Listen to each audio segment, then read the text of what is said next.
Hey, time for your Life's Math Industry, and we are going to take a look at graphing rational functions. So in the previous videos, we've been learning all about rational functions and how to graph them. But what we're going to do is actually display the graph as we solve it along. We've learned about the holes, the y-intercept, the x-intercept, and the vertical asymptote. And the color-coded map tells you what numbers to use. We've also been learning about this formula right over here, which is going to help you understand what the horizontal asymptote is. The horizontal asymptote is a separate thing that has its own kind of formula. So, what we're going to do is try to graph one of the problems. And sure enough, the problem is right over here. So, the goal of the game is to understand this equation right here, but also try to find and make a graph that either looks like this or looks like that. Let's get started. We have to find the domain, the hole, the y-intercept, the x-intercept, the vertical asymptote, and the horizontal asymptote. We're going to be doing the work because in the previous video, we were just introducing how to do the work. What we're going to do is actually do the work. So let's try to understand what the hole is. But hang on. We don't know what to do because this is in its standard form. We have to put it in its factored form. So, right over here, we are going to say negative 3x squared minus 12x. When you factor that down, you're going to get negative 3x parentheses x plus 4. So what I did right there is I just did some grouping. On the bottom one, we have x squared plus 2x minus 8. So, on the bottom, we write x squared plus 2x minus 8. We have to somehow get to a number that multiplies to negative 8 and adds to 2. What can we do? Well, we can say for and 2, for and negative 2 get us to negative 8 and add to positive 2. So, we have this and we have x plus 4 and x minus 2. So if we grab another piece of paper, right here, our new equation is going to be the function of x is going to equal to negative 3x parentheses x plus 4, and also we have x plus 4 parentheses, then x minus 2. Okay, that is in its factored form. Let's get started. First, find the domain. The problem is we can only find the domain when we have some kind of picture, which we need the graph, but we don't have the graph right now. Let's try to find the hole, and yeah, sure enough, there is a hole. If you look at the factored form version of the standard form, then there's a hole. How? Well, you have an x plus 4 and an x plus 4 here. They're just going to cancel out because you can't really do that. So in reality, it's going to be f of x equals negative 3x divided by x minus 2. So that's going to be the equation that's going to look like when you get rid of the holes that don't even exist. And you'll get x equals negative 4 because when you cancel them out, it's going to cancel and it's going to be the opposite. So, to put this into a coordinate of where the hole is supposed to be on the graph, we have negative 4 for x. But what's going to be in for the y? Why don't we just put the negative 4 into the x and see what happens? So negative 3 times negative 4 is positive 12. negative 4 minus 2 is going to be negative 6. So when you try to solve the problem here, you will be able to get y equals negative 2. So when there's some kind of hole in the problem, it's going to appear at the coordinate negative 4, negative 2 on the graph. So that is the hole, which is the hardest thing to do in this problem. So the hole is going to appear at coordinates negative 4, comma, negative 2. Let's try to find the y-intercept. So the y-intercept is very, very easy. Why make it so challenging?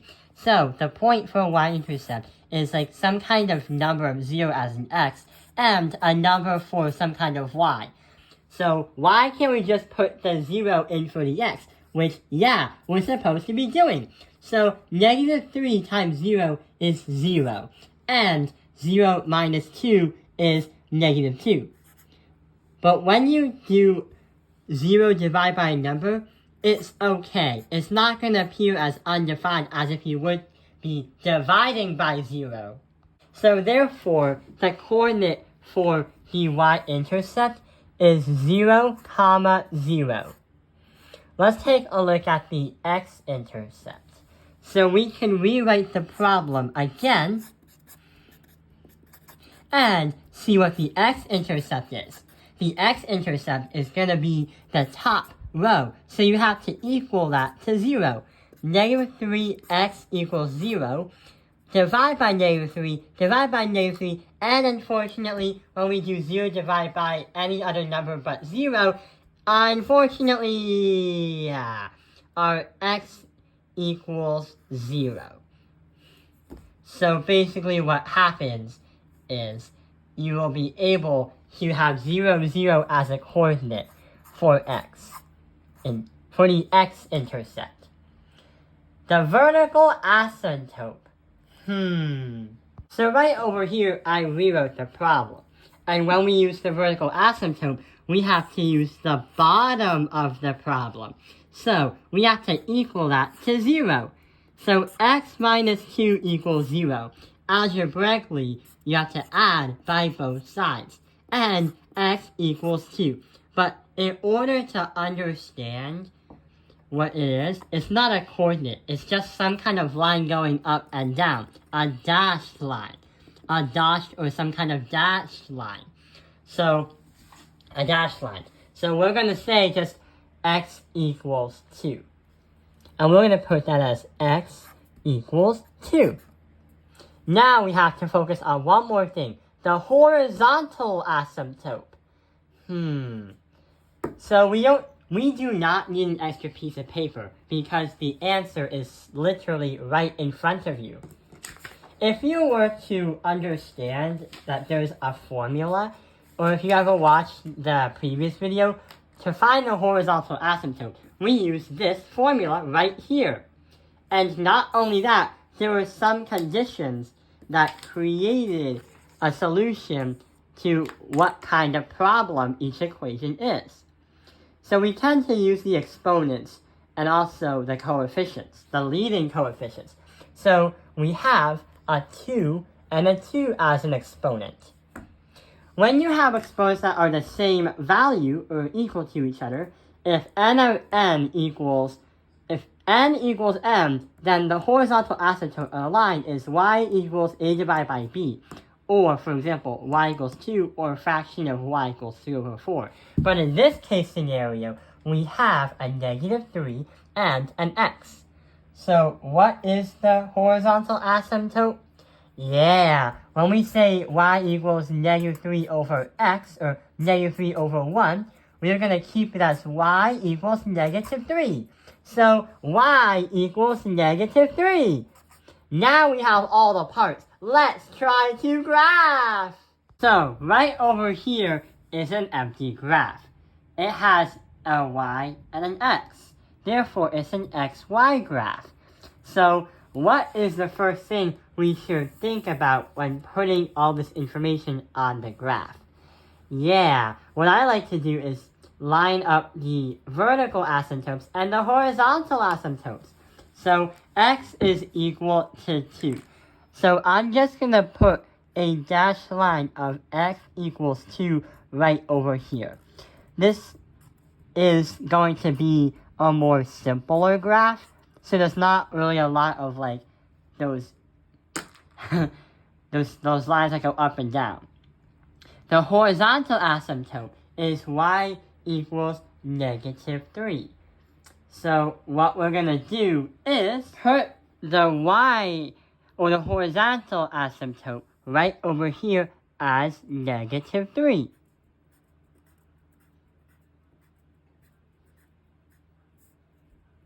We have the point 0, 0 listed as the x-intercept and the y-intercept. So what we're going to do is put the x and the y at exactly 0, 0, which normally you would have to put the x-intercept somewhere on the x-axis and the y-intercept somewhere on the y, which will create 2 points that would help. But we only have 1 point. What can we do?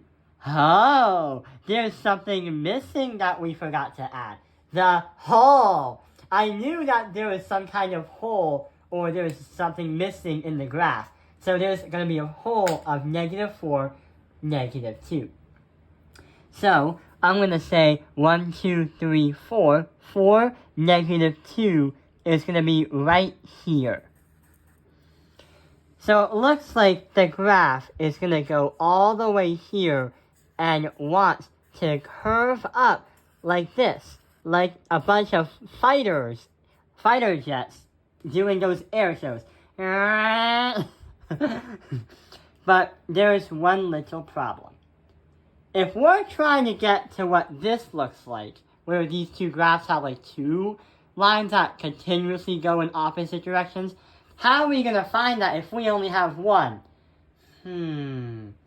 Oh yeah, we have to create a test point. So test points are going to be points on the graph that can help you understand where the other line goes.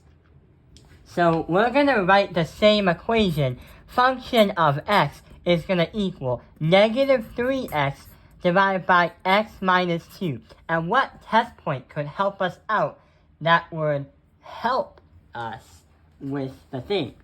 So if this is 0, 0, and this is x minus 2, no, x equals +2, what should we use? Well, I like to use the number 3, because this is 0, 1, 2, and 3 is going to be right over here. So somewhere in right here is going to be where the point is, or somewhere around here.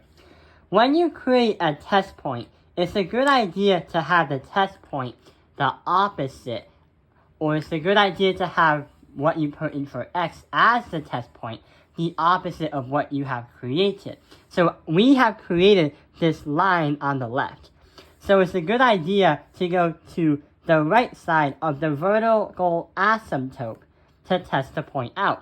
If it was the opposite, where it was still x and y, then if you created the line on the right side, then it's a good idea to test a point on the left. Here's what we're trying to do. I'm going to see what happens if we put 3 into x. So 3 and 3. -3 times 3 is 9, -9. And 3 minus 2 is going to be 1. So, what is it? Yeah! Our y for this case scenario is going to be -9. So 3, -9 is our coordinate. So here is 1, 2, 3. 1, 2, 3, 4, 5, 6, 7, 8, 9. So we're going to put it right here. And what it means is that there's going to be a line going from here all the way to match up this way, all the way here. The graph is not to scale, but this is a really good idea, and this is what the graph should look like, which is similar to this one. So yeah, the graph on the computer version matches the same picture as the one that we have created. It matches the same graph. I hope this video has helped you understand what this is, but also graphing rational functions. Thank you for watching Tao Fingerlife's Math Industry. Like and subscribe.